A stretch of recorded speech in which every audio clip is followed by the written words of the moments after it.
Alright, so this is for Renee, because he wanted me to test out, or he wants to go into YouTube video making.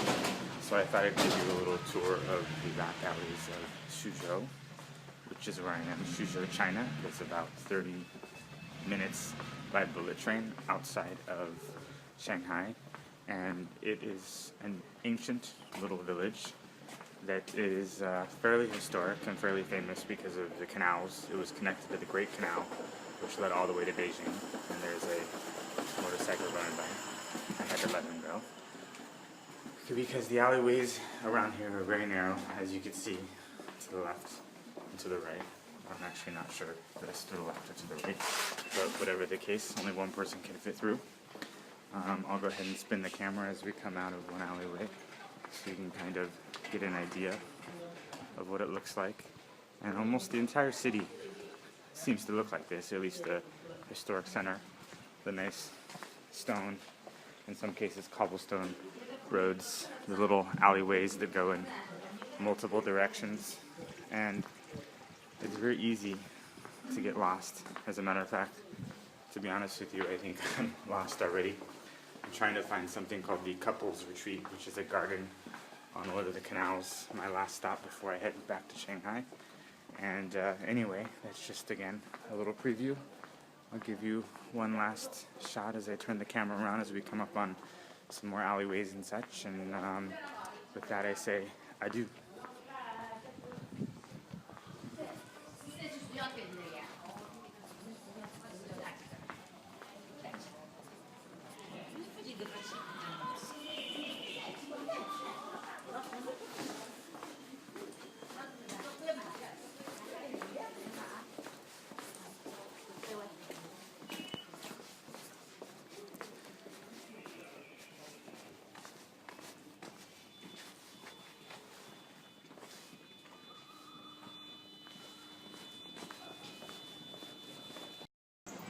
So I'm going to try this one more time because my first video I watched, it was a little wobbly and a little unsteady. But I'm still here in Suzhou and was going to give you a little tour. I'm somewhat more out into the main area, or one of the larger roads, not so much an alley. But I'll give you a tour of a little bit here, and then I'll also walk down some of the alleys just so you can get an idea what it looks like. I'm imagining that this place is probably fairly exciting during the summertime. You always find little seating areas kind of out to the side of the canals. Let's see if I can peer in a little bit further here, and you can kind of see one of the canals. Again, it's fairly exciting. I'm learning that I have to not turn the camera so quickly, because when I do, it seems to juggle around so much. I imagine if I use the video camera, it won't be as bad. But anyway. Alright, here we go for take 3, I guess it would be, of YouTube video trial. Again, I'm sure we must better using the camera, which I think has a Steadicam feature, and as well as I'm sure it takes better video. But I'm on another canal, and as you can see, actually another thing that will be beneficial is that I'll be able to see the camera.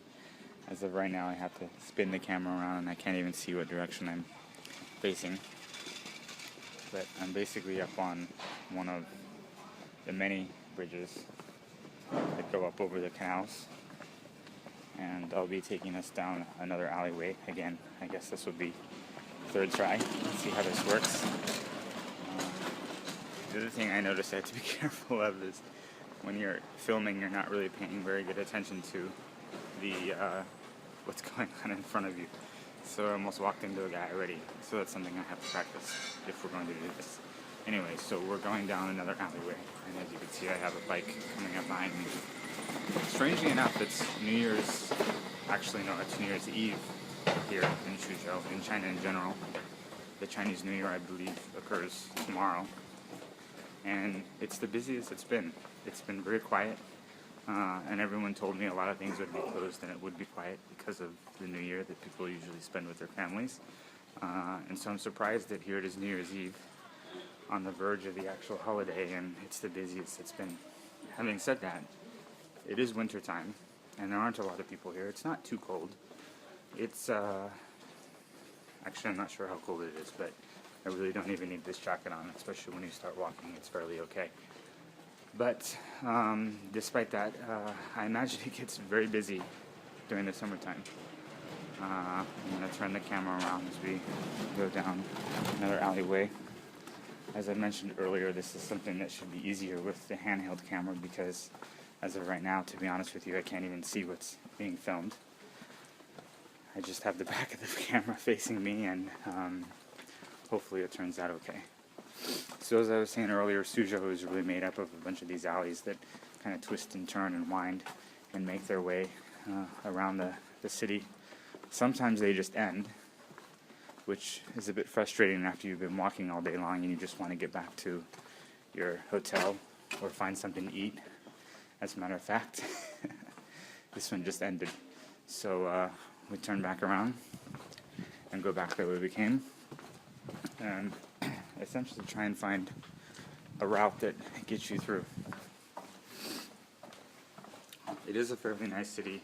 I think I mentioned that before, but what's interesting is that even though they call it an ancient city, it's really not that ancient in terms of the actual architecture that's around you. From what I understand, a lot of it was destroyed over the years and during wars and just by time.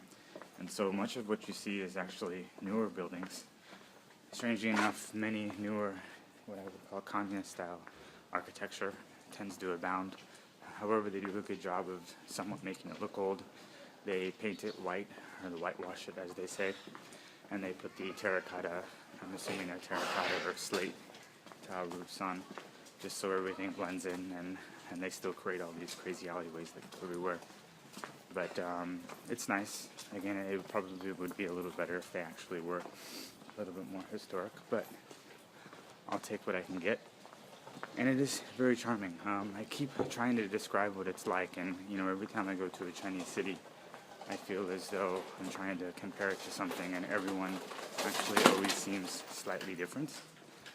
But if I had to describe it to anything, I would say it has subtle feelings of Amsterdam, as well as maybe the Riverwalk, San Antonio. I know that's a little kitschy, not so much Amsterdam, but Riverwalk. But still, it does feel a little bit like that. It does remind me a lot, of course, of the various river towns that you find around Shanghai in general. The only difference being that this is more of a city and not a village or a town. It's actually quite big and quite sprawling. So I'll go ahead and turn the camera on a little bit more as we're kind of opening up into what looks like a construction zone. Now what's interesting is I imagine whenever they rebuild whatever it is that they're doing here, they probably will rebuild it to look old or to match the architecture that's kind of abounds as it is. Anyway, so I'm thoroughly lost, and I'm still looking for the couples retreat garden, as they call it. So I'm going to have to turn it off so that we can try and find exactly where it is that I'm going.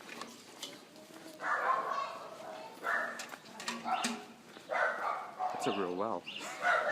They're pulling water from a well. That's China for you. Bye-bye. Alright, so I'm pointing the sign out because one of the things I find interesting about Suzhou is that there aren't actually very many signs in English. As a matter of fact, I keep saying I'm getting lost, and I imagine if I spoke Mandarin, or at least could read Mandarin, I probably wouldn't be getting as lost because there are probably signs all over the place. But generally speaking, you don't see a lot of signs in English. But as I just pointed out, there is a sign in English, and there happens to be the couple's garden retreat that I've been looking for the last hour or so. So we'll try take 4, and we'll see if we can find it since I have signage now. And we just happen to be on another pretty little alley. As I said already, that most of Suzhou is made up of these alleys, at least most of the central Suzhou. That's something I haven't pointed out yet, is that there's sort of a central, I guess you could say, historic part of the city that pretty much looks entirely as you see in the camera before you. But there is, of course, a modern city outside the main canal. It seems to be, looking at maps, there's a main canal that wraps around the entire city, or maybe it's even a river. I'm not sure. I probably should know more. But it encloses this older section, or this more touristy, historic section. There are a few really nice pagodas that I went to earlier. I really shouldn't say nice, they're in fairly bad disrepair. But what's nice is you can go up to the top. And actually, I don't mean to get off on too many tangents here, but a lot of things in China, despite their instability and oldness, they do allow you to climb all over and go into. So I went into this one pagoda, which is, I don't know, maybe 7 or 8 stories tall. I believe actually it's one of the tallest ones in China. I'll look into that more later. But I went to the top of the pagoda, and you can get a really nice view from the top, looking out over Suzhou. And you find that, again, there is a fairly modern city kind of outside the main Ring Canal and the historic center, as they call it. Switching back around here.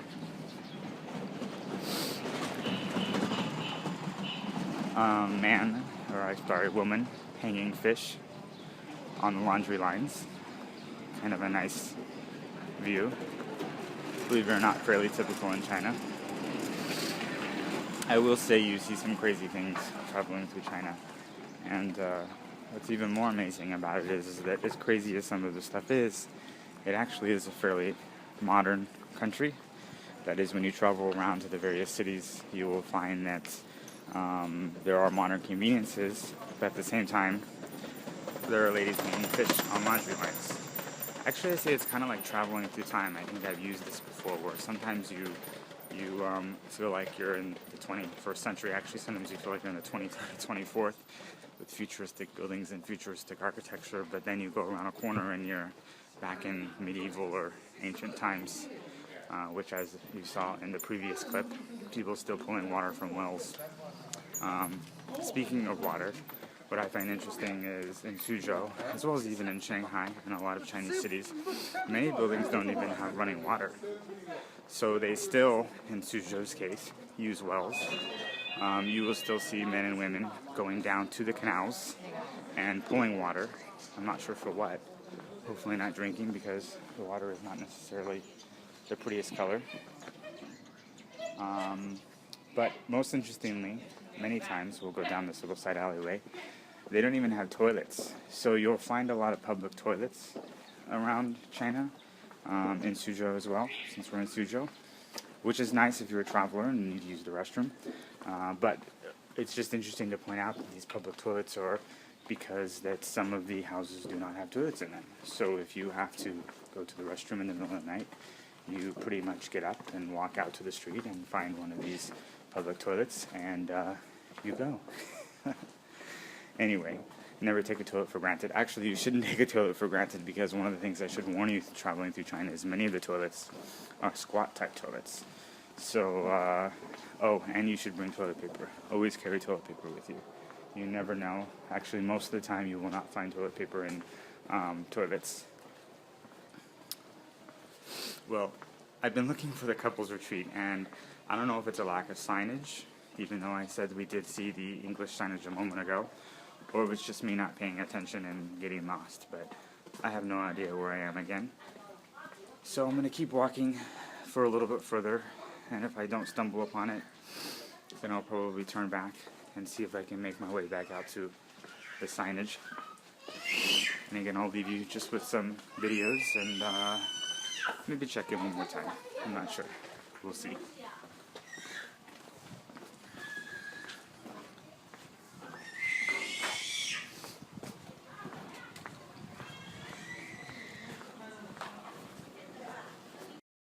The couples retreat. It probably was easier to find than I thought.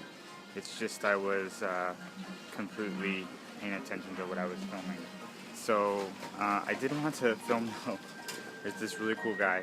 I don't know if you're going to see him in my background. He basically is this really old man who has music coming from him, which I think is really awesome. That's him going by in the background. He's really a stylish guy who literally has music protruding from him. He must have a radio in his pocket or something. So anyway, the entrance to the couples retreat. Nice canal to your right. Lovely little entrance coming up. By the way, I was able to take my jacket off because it was finally getting a little bit warm enough. As I said earlier, I probably didn't need to have it on anyway, but I literally stripped down my jacket and my undershirt and just my t-shirt now. So a fairly nice day for, I guess, what's considered still winter. Actually, I believe the Chinese New Year is realistically, or it's actually called the Spring Festival, which to me spring seems a little early for February, but I guess that's maybe right. I'm pretty good with calendars and dates, but nice little boat guy going by. Ni hao. Everyone in China is always very friendly. And this is the couples retreat. Retreat garden. I keep getting the name wrong. This is the entrance, but we need to buy our tickets first.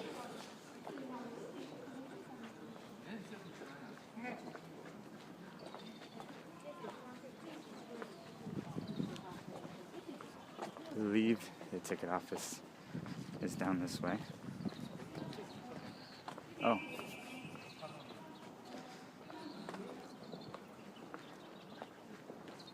So the ticket office is now closed. But the funny thing is I actually filmed this in reverse. I've already been in the couples garden. I got here a little bit earlier. And as you'll see in the next video, the inside of the couples garden. But actually a good lesson to learn is if you're traveling around the Chinese New Year, I'm noticing that things are usually either closed or they close very early. So in this case, what time is it now? Actually, I can't see what time it is, but I was here an hour earlier, which was probably around noon, maybe a little before noon, and they were open, and I was able to buy my ticket, and I was able to go inside. But here it is an hour later, and it's already closed. So, if you're traveling around the Chinese New Year, be cautious of that things are either going to be closed or they're going to be closing earlier. There has been a benefit, though, of traveling around this time of year because everything has been very quiet. There's been no lines really to get into anything, not a lot of crowds to have to deal with during the summertime. For example, in Shanghai, it's really crazy. Too many people, too many crowds. I guess that's with any destination in the summertime. So there always is somewhat of a benefit to traveling off-season. You get to experience someplace a little bit differently than everyone else might. So with that, I'll turn the camera around one more time. Again, in the next clip, you'll actually see the inside of the couples garden retreat, which took me quite a long time to find. But again, I don't think it was as difficult as I thought, simply because I just wasn't paying good enough attention.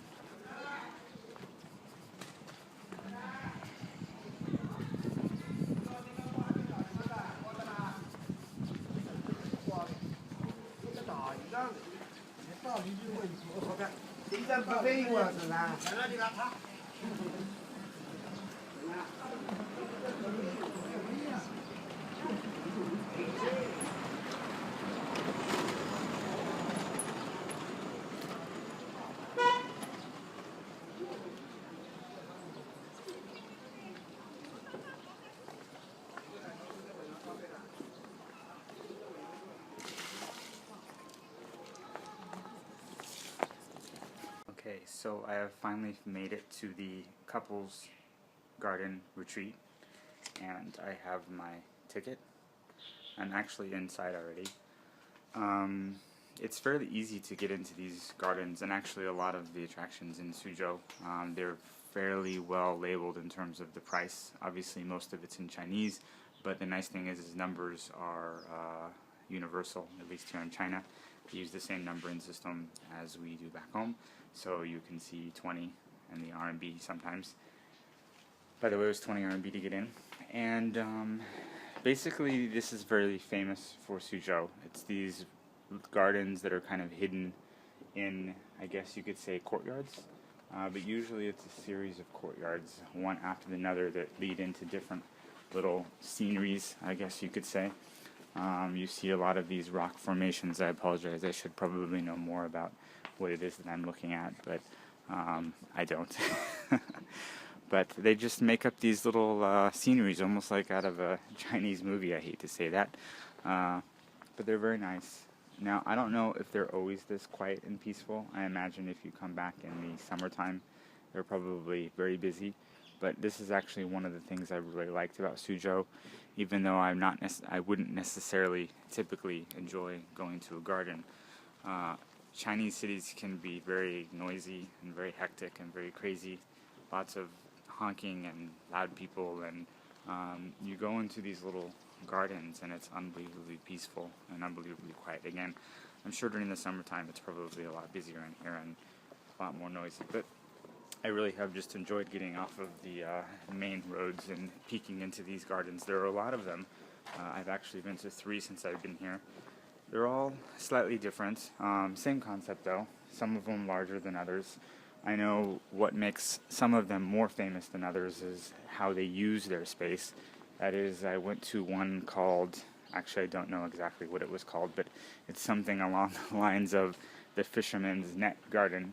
And it's famous because it's so small, yet the way the space is set up really makes you feel as though it's much larger, Central Park style type of space.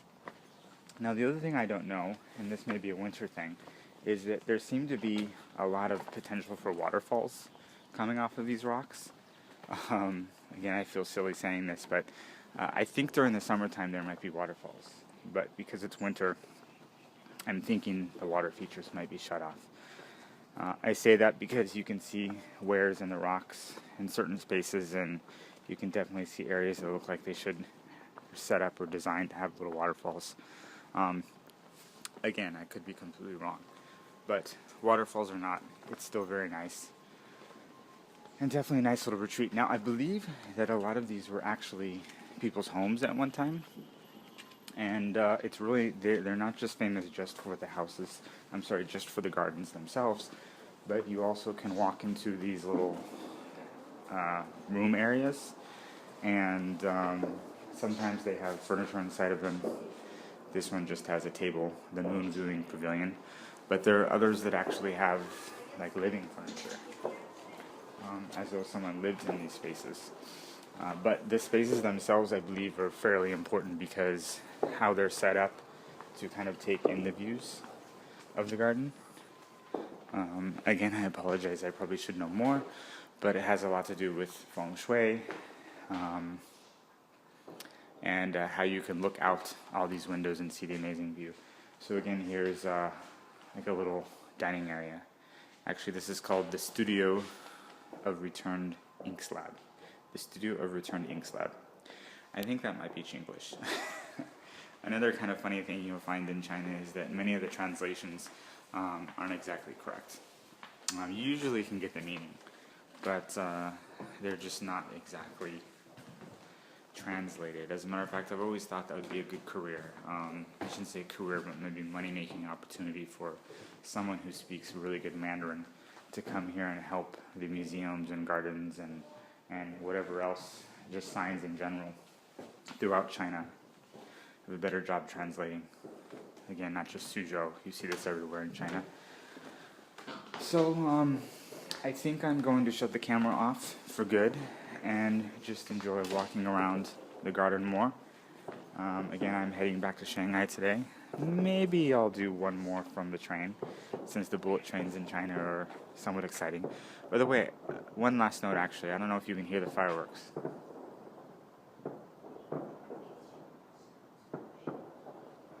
They've been going off, for the most part, non-stop since I've been here. Shanghai, you hear a lot of fireworks in general, but because of the Chinese New Year, they've been extra prevalent, extra prevalent, I think is the correct word. So, I think that's it. Again, this is the couple's garden retreat, and if I see you one more time, we'll be on the bullet train back to Shanghai. But maybe not. All right. Talk to you later. Bye-bye.